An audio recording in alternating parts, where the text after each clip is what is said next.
बढ़कर के वह विषय है कि हम सब लोगों के लिए सबसे ज्यादा महत्वपूर्ण विषय है। मैं कोशिश करूंगा कि उस संविधान में आपके लिए क्या है, मेरे लिए क्या है, उन छात्रों विद्यार्थियों के लिए क्या है, इसके लिए क्या है, उसको बताने की कोशिश करूंगा। साथियों, मुझे इस विषय में बात रखने के लिए समय निर्धारित है, 11 बजे तक मुझे बात रखनी है। 10:25 हो चुके हैं, 35 मिनट तक मैं कोशिश करूंगा कि कुछ खास बातें मैं रख सकूं। ये भारत का संविधान डॉक्टर अम्बेडकर जी नहीं चलते थे। जहां भी उनकी मूर्ति है या चित्र है तो साथ में संविधान, और इस संविधान के भीतर क्या है तो उसके भीतर हम झांकने की कोशिश करेंगे, पढ़ने की कोशिश करेंगे। पहले इसके बारे में थोड़ी सी बात ये बता दूं कि ये संविधान एक नियमावली, नियमों का संग्रह है।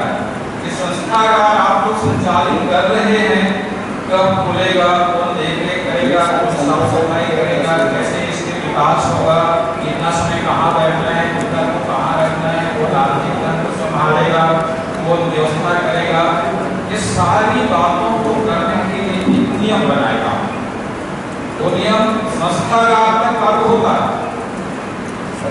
लेकिन ऐसा नियम जो पूरे भारत में लागू होता है, पूरे भारत के लोगों को उसका फॉलो करना है, चाहे सरकार हो, चाहे जनता हो, चाहे व्यवसायी हो, चाहे इंजीनियर हो, डॉक्टर हो, कोई भी हो, सबको उस नियम का फॉलो करना है।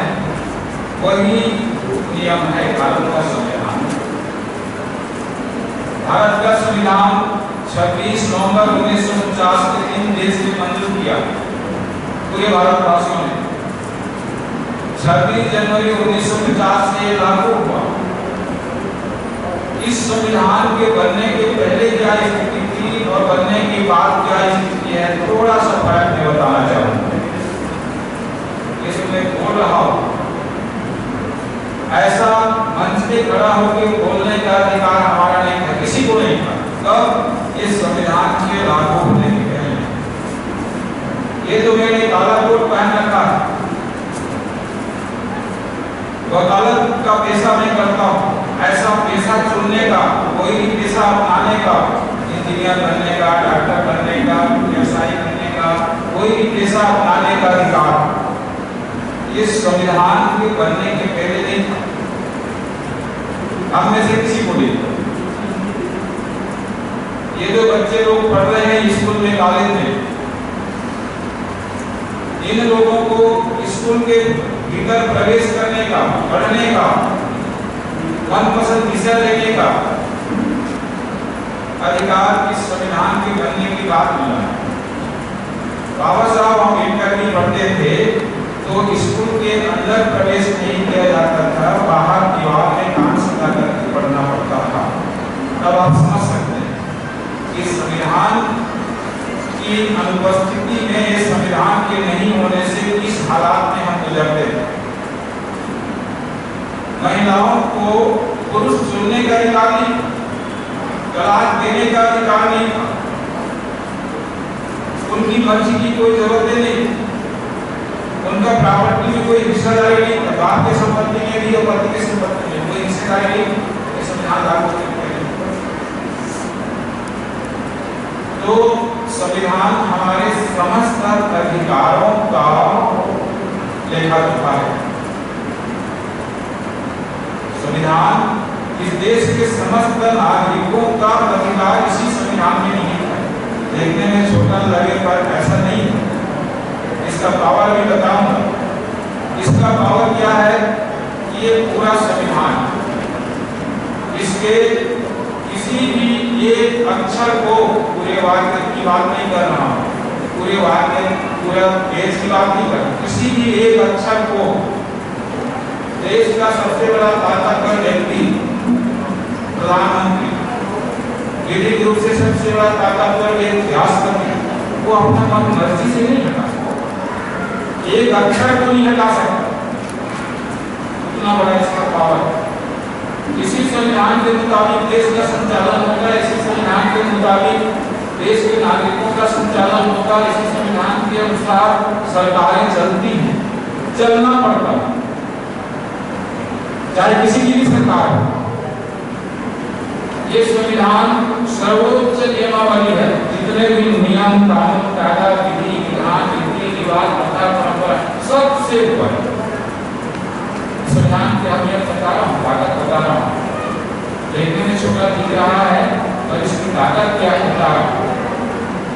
ये संविधान सर्वोच्च नियमावली है, चाहे रीति रिवाज हो, चाहे कई हजार साल से चलते आ रहा हो, प्रथा परंपरा हो, विधि विधान, जितने भी नियम कानून कायदा है देश में, सबसे ऊपर सर्वोच्च नियमावली। ये संविधान सर्वोपरि है, सबके ऊपर है। बड़ी बड़ी जितना ताकत है, कौन है बड़ी ताकत?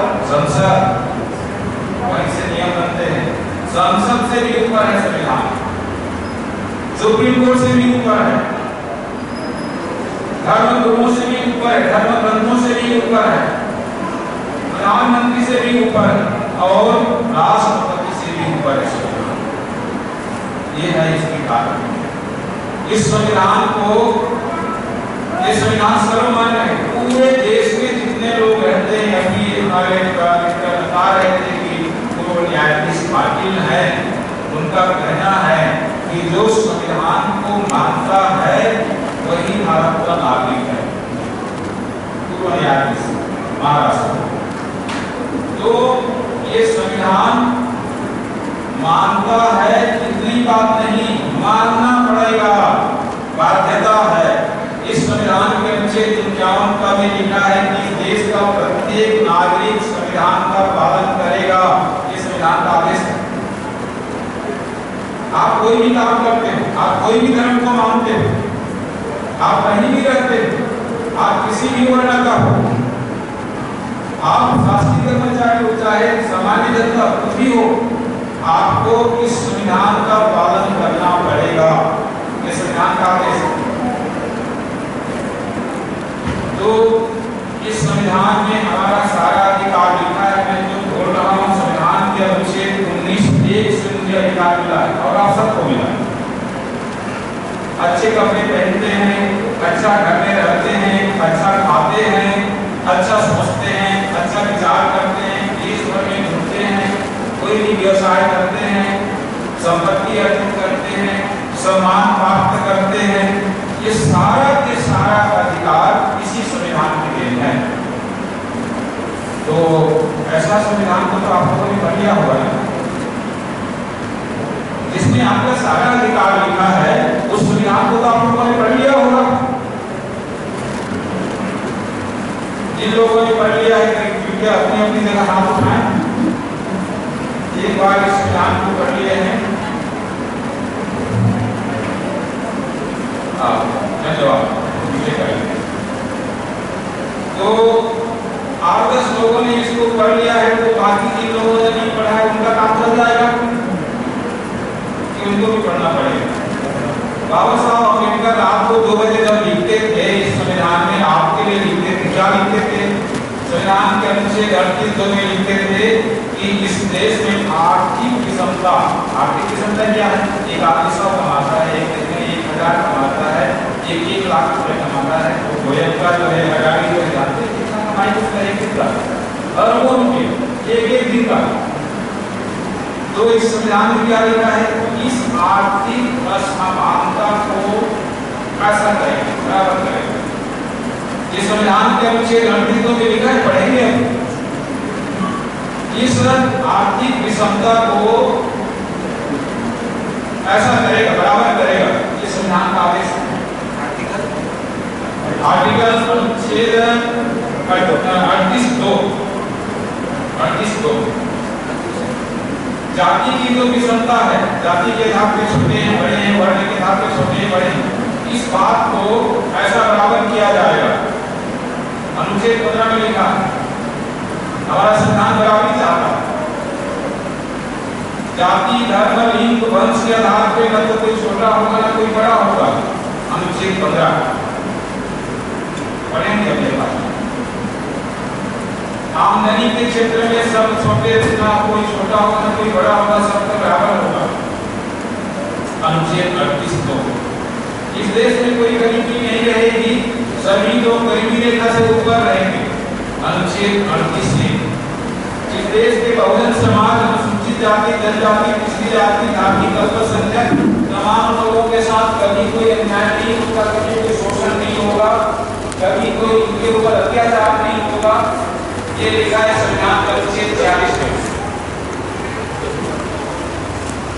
और जहां कहीं भी संविधान में जो कुछ भी लिखा है उस लिखे हुए बात को पालन करने के लिए शपथ खाते हैं। आप लोग जानते हैं, शपथ लेते हुए देखे होंगे, कोई भी जनप्रतिनिधि चुन के जाता है, पंच हुआ, सरपंच हुआ और सरपंच हुआ, जनपद सदस्य हुआ, जिला पंचायत सदस्य हुआ, विधायक हुआ, एमएलसी हुआ, लोकसभा सदस्य हुआ, ये लोग चुन के जाते हैं, इनको जनप्रतिनिधि कहते हैं। ये सब लोग चुन के जाते हैं, इनको पावर नहीं मिलता। पहली बात बता रहा हूँ, चुन लिए जाने से, वोट में जीत जाने से भी ये पावर इसको नहीं मिलता। पावर तब मिलता है जब ये शपथ खाता है और विज्ञान करता है। आप लोग देखे होंगे, जो लोग चुन के जाते हैं लोकसभा में, शपथ ग्रहण समारोह होता है, विधानसभा में होता है, ग्राम पंचायत में होता है, जिला पंचायत में होता है, वो लोग क्या शपथ खाते हैं? जो लोग शपथ खाते हैं वो शपथ को मैं पढ़ना चाहूंगा, उसी को पढ़ के दिखाऊंगा, सुनाऊंगा। और मेरी आप लोगों से अपील है कि आप भी उसको पढ़ें। बाबा साहब अम्बेडकर जी जब रात को 2 बजे 3 बजे तक संविधान लिखते थे तो यही सोचते थे कि मेरे लोग कल पढ़ेंगे। आप उनके अनुयायी, कल आपने नहीं पढ़ा, 73 साल हो गया आपने नहीं पढ़ा, लेकिन आज पढ़ेंगे। आपको पढ़ना पड़ेगा, क्योंकि आप इस देश के नागरिक होने मात्र से आपको इस देश के रेगुलेशन को पढ़ना पड़ेगा, जानना पड़ेगा। अम्बेडकर के अनुयायी हैं तो आपकी और बात देखा हो गई, तो आज मैं उसको पढ़ना चाहूंगा और आप सब लोगों को भी पढ़ने के लिए आमंत्रित करना चाहूंगा। तो आप लोग तैयार हैं, पढ़ना चाहेंगे मेरे साथ? हाँ जी ना? तो स्कूल में जो छात्र पढ़ते हैं, अगर उनको होमवर्क दिया जाता है, दूसरे दिन करके नहीं आता है, एक दिन विलंब करता है, तो उसको सजा मिलती है। स्कूल में उठना टेकना पड़ता है, कान पकड़ के उठा बैठा करना पड़ता है। एक दिन देरी करने का आपने संविधान पढ़ने में कितना देरी किया है? पूरे 20 साल में विलंब किया है। आपको भी सजा मिलनी चाहिए। तो मेरी ओर से मैं ये सुझाव दे सकता हूँ कि आपके लिए यही सजा होगी कि आपको खड़ा होकर के संविधान पढ़ना है। यही सजा है